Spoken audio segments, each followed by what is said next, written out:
Let me tell you how good the twist was. I'm outside. I'm listening to my headphones. I'm walking. And I literally said out loud, "What?"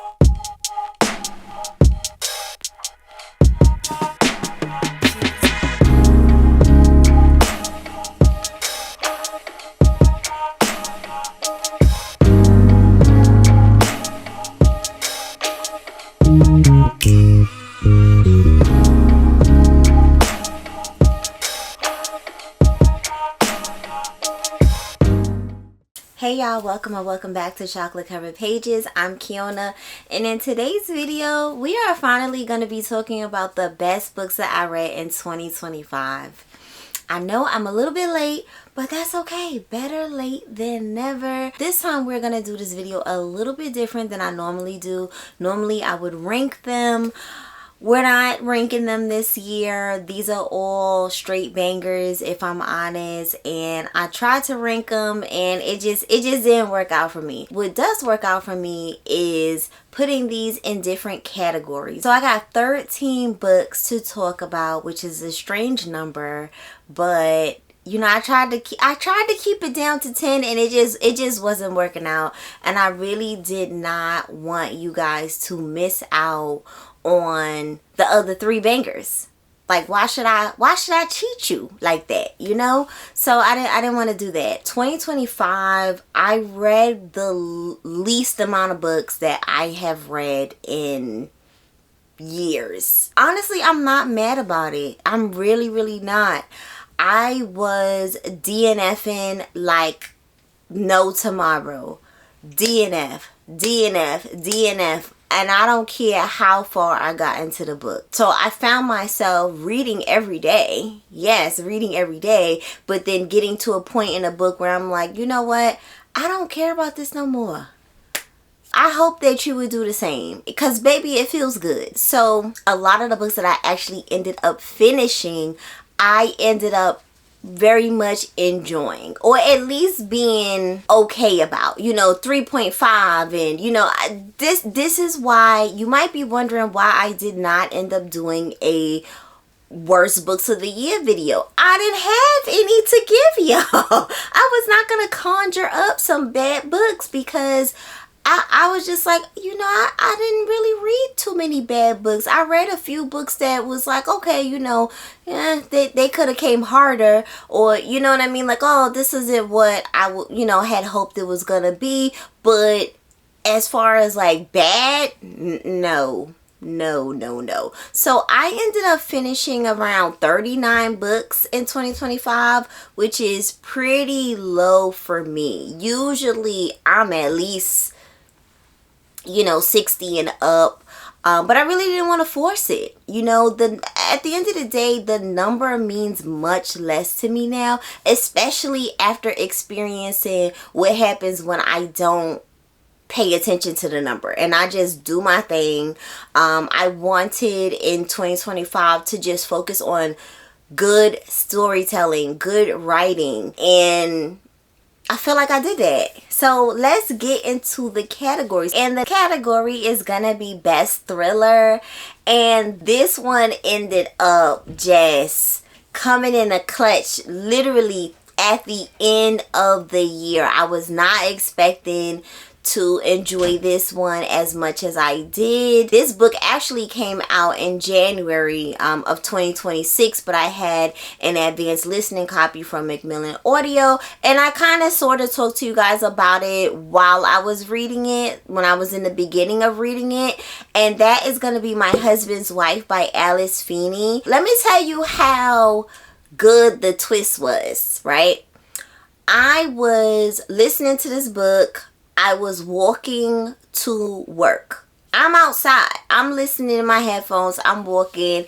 And I literally said out loud, "What?"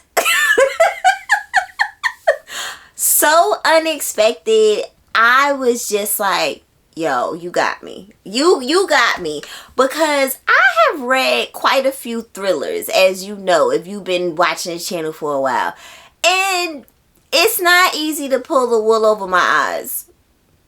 Alice Feeney pulled the wool over my eyes because I did not all the pieces coming together. And I mean, wow, because this book starts off with a woman leaving her home, going for a run, and coming back home, and another woman opening her door and being like, who are you?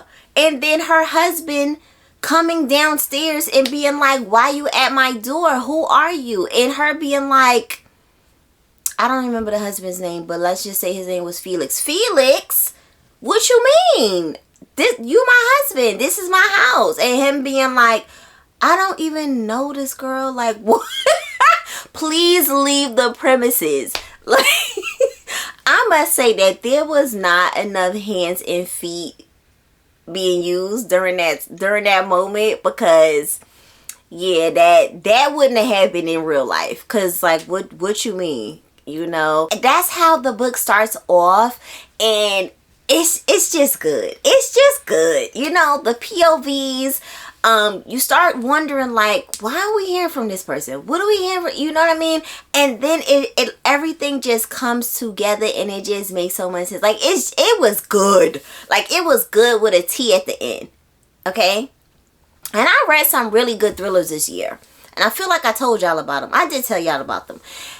But this one was the best. Okay, the most surprising book. That has to go to The Manual for Good Wives by Lola J. I really love the look of this cover, and that is what caught my eye because I love bright colors.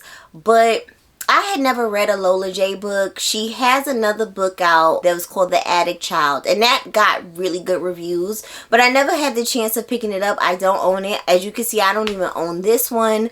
And I think it just ended up on Libby for me, and I was just like, oh, you know what, let me check it out.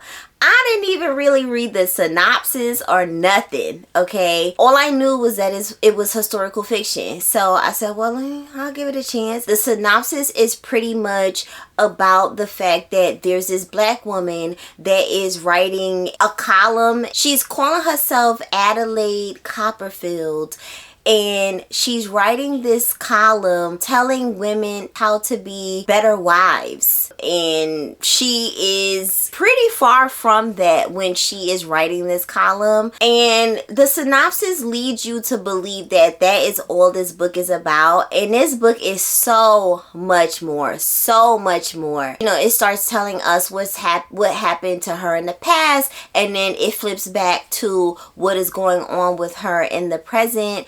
And I just absolutely loved hearing her story, how she ended up in that place. Because when the book starts off, she's in Africa, and you're just like, well, how did she end up over there? You know, how did that happen? And I just love how all the pieces just kind of fit together, and it just made for such a good story.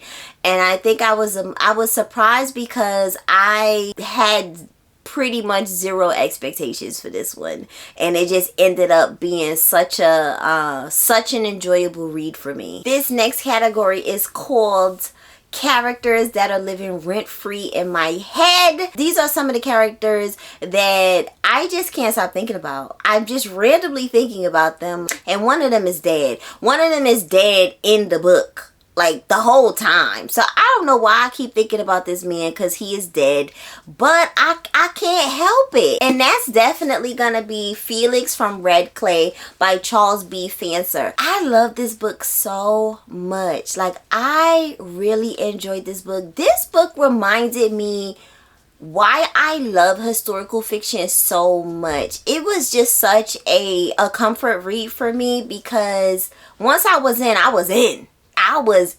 Okay? This is a book that does also flip back and forth between the past and the present, but the present don't really got too much going on, so we are really very much in the past, which is my favorite place to be. So the book starts off, now everybody tells you that, you know, at Felix's funeral, this is in the present times, at Felix's funeral, a white woman appears, an old white lady appears, and she tells his family that her family used to own their family, meaning Felix, right? And, you know, it's interesting starting a conversation off that way, because what you mean, right? And what actually transpires is this woman starting to tell them more about Felix. She's telling these stories to, his granddaughter. And, the granddaughter's kind of like, this is good to hear because he never really talked to me about, during his time being a slave. He never liked to talk about that stuff. The white woman starts filling in them gaps. And what we have there is a revenge story at its finest. Okay, Felix is not a perfect guy. He definitely does a few things in this book that makes me give him the side eye. But, at the end of the day, he was going through a lot. At the very beginning of this book, he is, as a young man, okay, as a little boy, he is tasked with a very big secret from the plantation owner. He could have been killed. He could have been killed for the secret that he was told.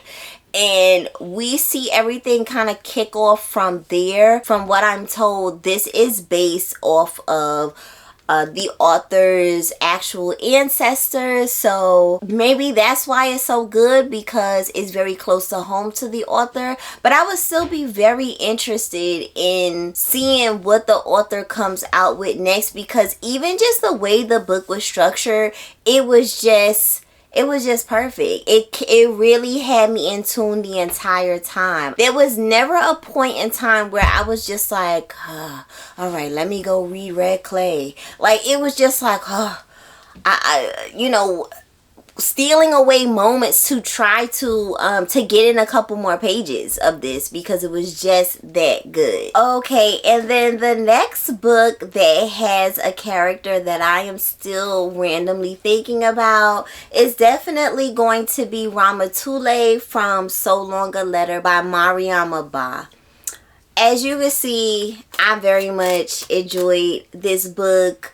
The writing is excellent. It's an epistolary novel, and Ramatule throughout this entire book is writing to her friend Isatu, and she's just talking about some of the things that she's going through. She's also talking about Isatu business as well. You have Ramatule. She was married to her husband, and then everything was fine, and then out of nowhere her husband decided that he wanted to take a second wife. And not just any wife, it's somebody who he really had no business even dealing with. It's very snaky. She feels completely betrayed. And Isatu was also in the same position where her husband decided to take another wife out of nowhere. There was never a conversation. It was just kind of like, this is what I'm doing. And you could either deal with it or you could not deal with it, And Ramatule decides to, she decides to stay. She decides to stay. In these letters, you're seeing how she is trying to navigate that. It's a story about motherhood, about being a wife, the things that we put up with. It's a very feminist novel. It's super, super short. I just kept thinking about this woman and the life that she's living, now that she doesn't, have this husband. She also talks about the plight of Muslim women in Senegal and the restraints that are put on them. They can't have high positions in office, because men just don't think that, they're smart enough. It seems like the men just kind of have all this power, and she doesn't like that. She doesn't like that at all. And she likes to hear about women that are standing up and doing something different and making a bit of noise. So I really enjoyed that about this book and about her as a character. But anyway, yes, love this book.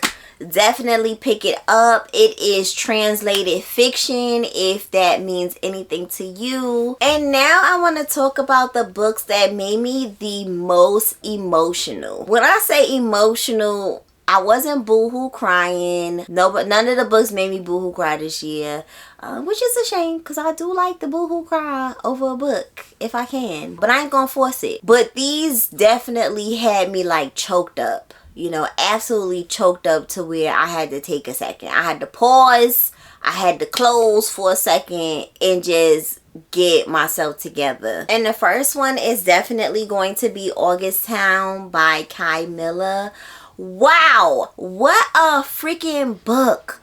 Like, what a freaking book. I cannot even believe it took me this long to read this book. This book is set in Jamaica, and it is about an old Jamaican lady named Ma Taffy who's blind, but it's like she see everything. She's very, like, intuitive. Like, she just knows. She know what's going on. She don't need her eyes, okay? She knows. She has a great nephew named Kaya, who's a young boy, and you know, they are a Rastafarian family. And Kaya is in school one day, and the teacher has decided that, you know, Kaya is unruly and he's this and he's that, and the teacher decides to cut off Kaya's locks. Kaya runs home to Ma Taffy to tell her what has taken place. The neighborhood has gotten involved. Other Rastafarians have gotten involved. We get the backstories from these other Rastafarians that have lived in this neighborhood and just other neighbors. We get the backstory of Ma Taffy and her nieces. It's just such a story, and it takes place over a very short span of time. I think it's like all in one day. You know, this is set also, I don't know if I mentioned that, but it's set in the 1980s in Jamaica, and it talks about the Rastafarian culture, and there's just so many moving parts to what make this book excellent. It's just an excellent piece of literature, and I really want to read more of Kai Miller this year because he can write. Like, he can really freaking write. And I just feel like, why y'all ain't tell me? Why y'all didn't tell me? Okay, because I have had this book in my library for a few years now. A few freaking years. And y'all ain't even said nothing. So anyway, everything begins to come to a head from this teacher cutting off those locks. There's an outrage. I mean, you just know that something is going to go down. And then you also get the point of view from Kaya's mom. And Kaya's mom, who is, you know, working. You know, she's working, she's trying to, you know, do the school thing, and she's really just doing her best to try to make a good life for her and her son. And I think that is one of the things that gets me emotional, is when I feel like there's despair, when I feel like a character is doing so much and they're trying so hard to just survive, you know, and then terrible things take place. And it's just like, oh man, like that really happens in real life, and it's just so unfair. I do have a quote from this one as well, because this man was writing, okay? And this is about Kaya. Already he was falling into the silence he would never escape from. Which is not to say that he became mute. Rather, he was folding himself into himself. He was learning how to become withdrawn and surly. He was learning how to be defeated. And once learned, it was a lesson Kaya would find impossible to unlearn. Woo! That quote right there was like, because it can apply to it can apply to so many people, specifically black people, where once we've learned to tuck away these certain parts of ourselves, it's hard to pull it back out, you know. It's just, oh man, this book right here, like, he was spitting in his book. It definitely makes me want to read How to Say Babylon by Sophia. Okay, I thought I had it behind me, but I don't. it makes me want to read that book because I'm very, very interested in reading more about the Rastafarian culture. Okay, so another book that had me in my feelings for sure was The Edge of Water by Olufunke Grace Bankole. Wow, what a book. This is another banger that I really was not expecting. The cover caught my attention. I was not expecting this book to be what it was. You know, this book is set in Nigeria and in New Orleans. It's about a young woman that has dreams of leaving Nigeria. She wants to go to America and she just wants to live the dream over there. Like, she's just tired of being in Nigeria and dealing with the same old. It's been a lot of like family drama and she just wants to get away, you know. Her mom hears a prophecy that basically says that she should not allow her daughter to go to America. And, you know, the daughter wants it so much that the mom is just like, you know what? And you know what's crazy is that things start to happen that also suggest that this girl should not be going to America. But the mom is like, you know what? She really wants to go. I'm just going to allow her to go. And this book is also written up in an epistolary form, which clearly I truly enjoy. And these letters are between the daughter and the mom. And they're saying all these things to each other in these letters that they never was able to say when they literally lived in the same house for all these years. You know, it's like these letters just make it easier to say quiet parts out loud. I think that if people don't have a close relationship with their mom, that they could possibly, you know, really connect to this book. This book talks a lot about fate and prophecies. It has a bit of magical realism in this book as well. Not a lot to where it's taking over the story, but enough to where it makes you look at the story as a whole in a different way. It's like, oh, well, it could have went this way, but it went this way. So I enjoyed that, you know, that different way of looking at the story. And I also really enjoyed getting the mom story as well. You know, this is another mother-daughter novel, and I really always enjoy those for the most part because I feel like mother and daughter relationships are just so complicated. Like, they're just so complicated. You know, daughters always feel like there's some things that they wish that their mother had done, and then mothers probably feel like, you know, their daughters should have done things a different way as well. And then somehow you just have to kind of meet in the middle, I suppose. But I truly enjoyed this book so much. And if you're looking to read something different, because it's a very unique story, just trigger warning for anyone, it does cover Hurricane Katrina in this book, and it is graphic. I know that for a lot of people that are from New Orleans, reading that is very triggering for them. So just keep that in mind if you do decide to pick this up. Another book that made me extremely emotional this year was These Letters End in Tears by Musi Teji Xavier. Wow, like, am I gonna say wow for every book?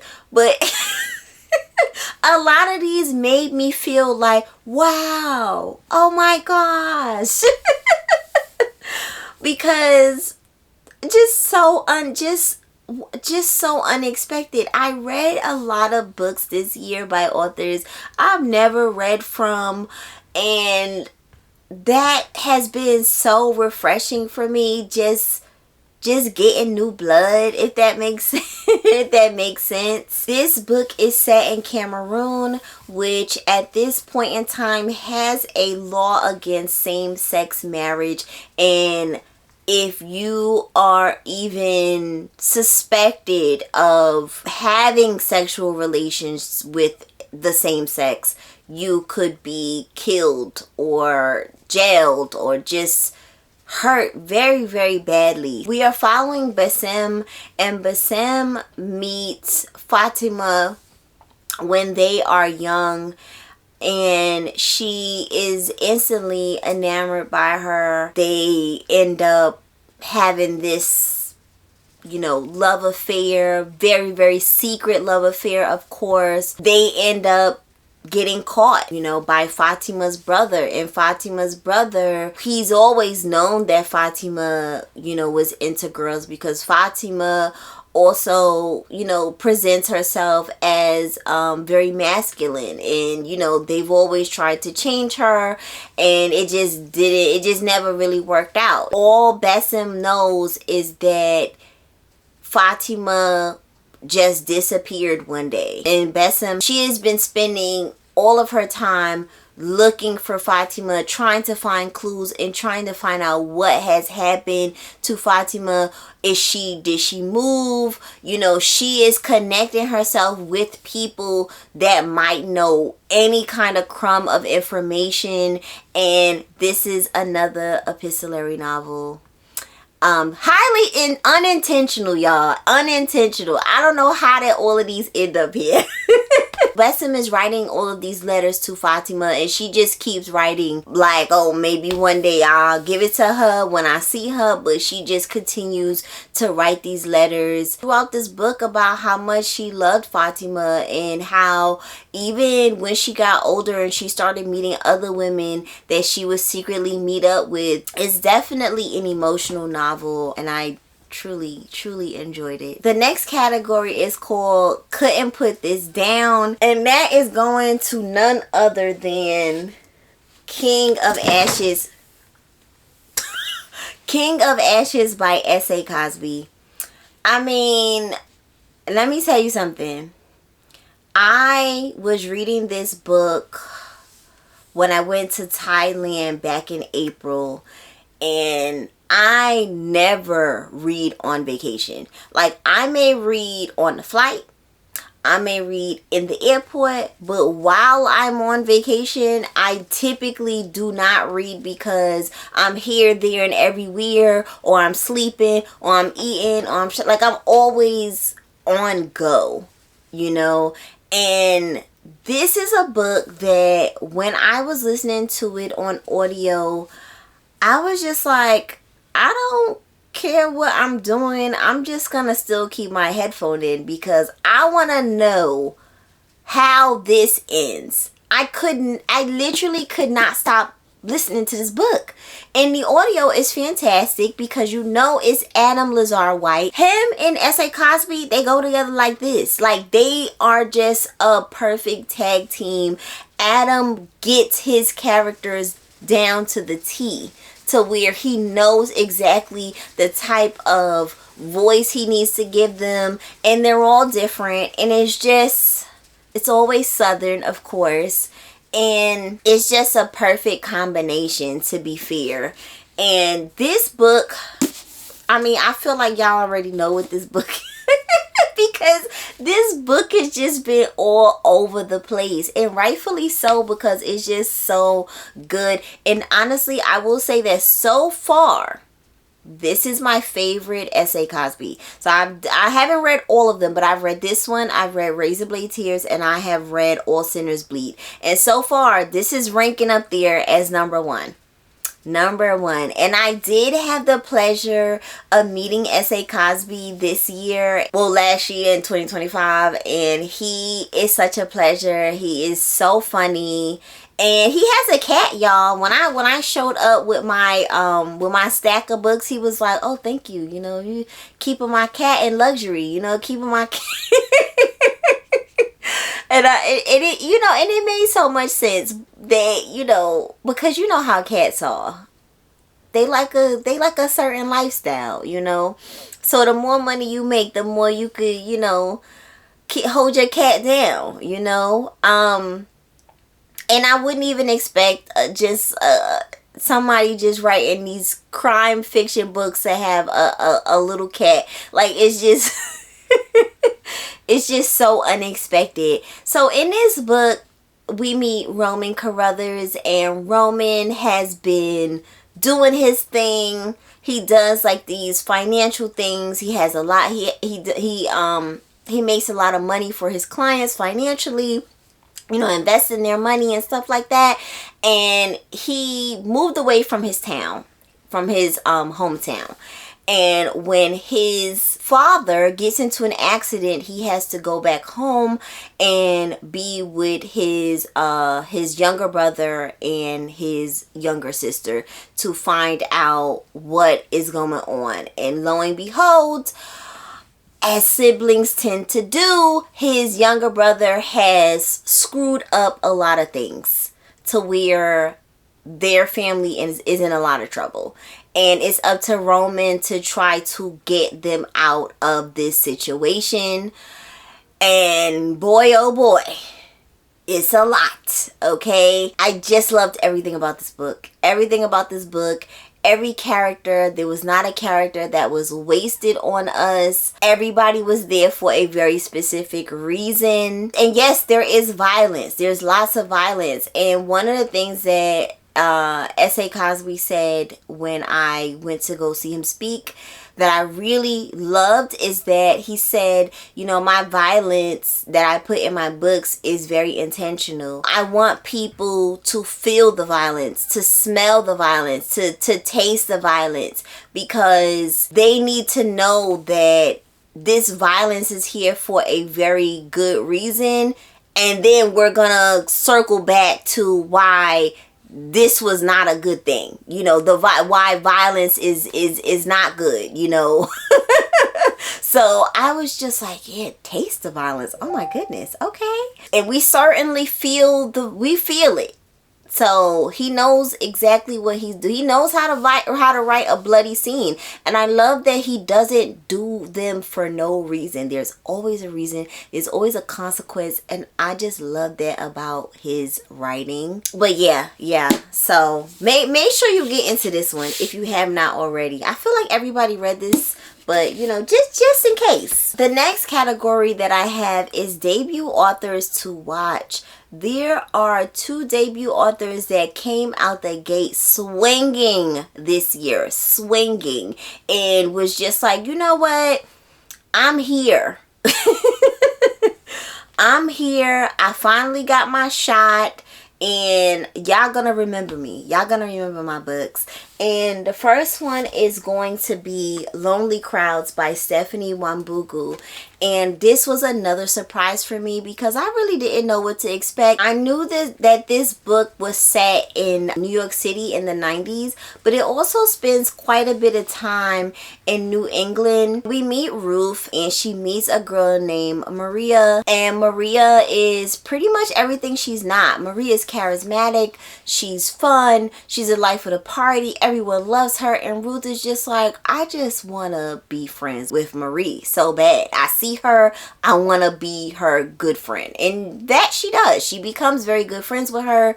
She even brings her into her family unit. The book starts from when they are little girls and then they start to get older, and Maria starts to kind of change. You know, there's drugs, there's sex, there's all kinds of things happening in this book.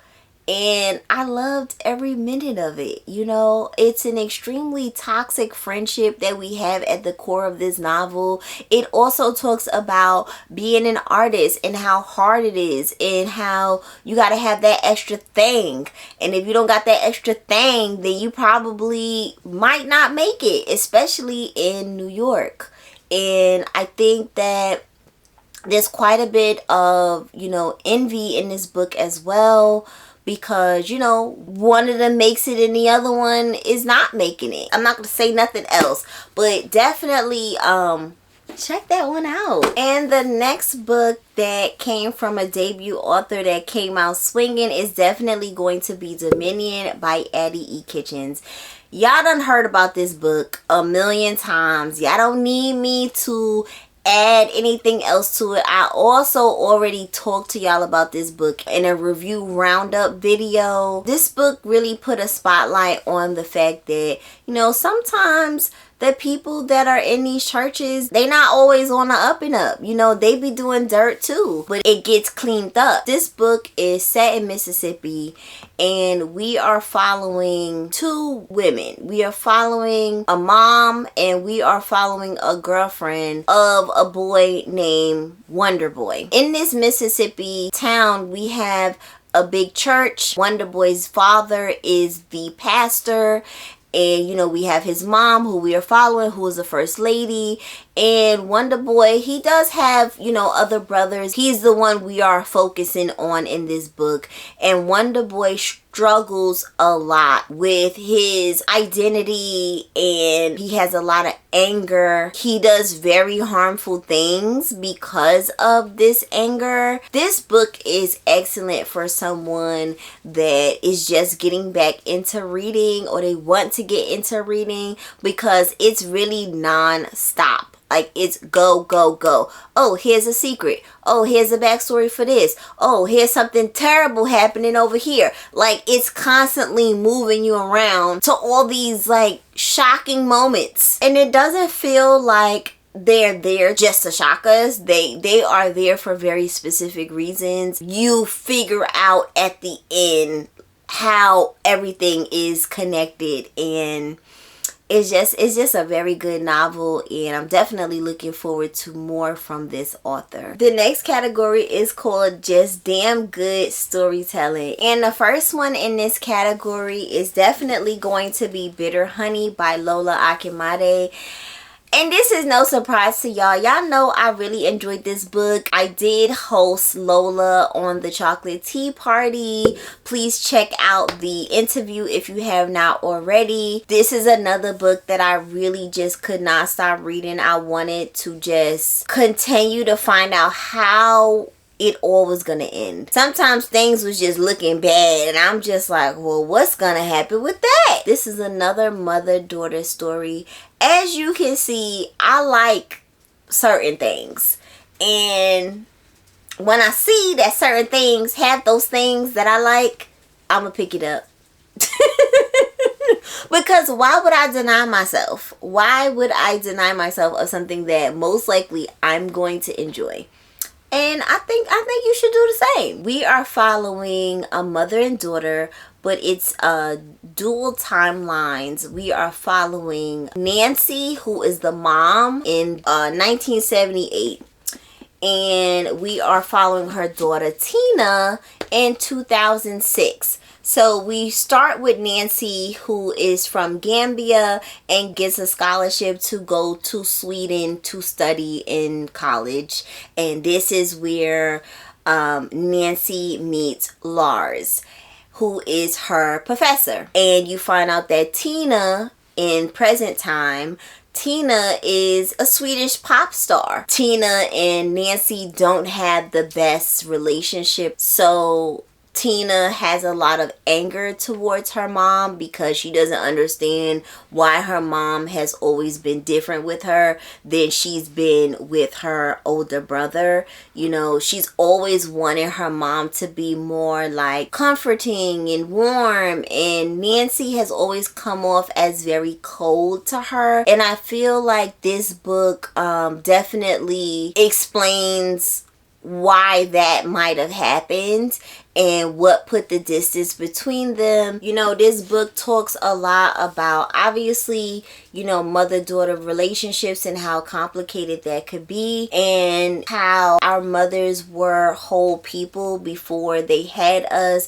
They had a whole life. They had their own hopes and dreams, and how men, if you allow them, will absolutely waste your freaking time. I think that Nancy was afraid of history repeating itself, so it made her be a certain way with her daughter that maybe she didn't mean to be, you know, because she was just kind of thinking like, I don't want her to end up like me, which is showing care and thoughtfulness towards your daughter, but it's not in the way that Tina, her daughter, you know, wanted or even needed at the time. There's partying, there's drugs, There's spiraling. There's a lot of what if moments in this book. If that sounds like something you would like, you know, for like the 20th time, because I feel like I've been talking about it. Another book that is just damn good storytelling, of course, is gonna be Zeal by Morgan Jerkins. Y'all know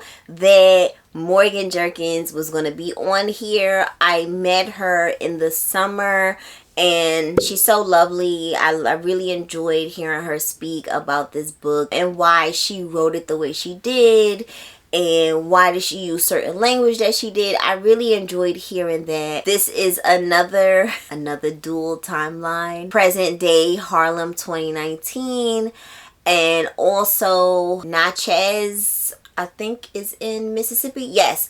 Mississippi 1865, right after the war. This book literally starts right there. This is not a romance, but what I would consider a love story. This man, you know, Harrison, he comes back from the war and he's immediately looking for his woman Tirzah. And Tirzah, she's not in Mississippi. She's had to leave and go to New Orleans because that's where the plantation owner told her that, you know, they needed to go. So he's over here looking for her. She's over here looking for him.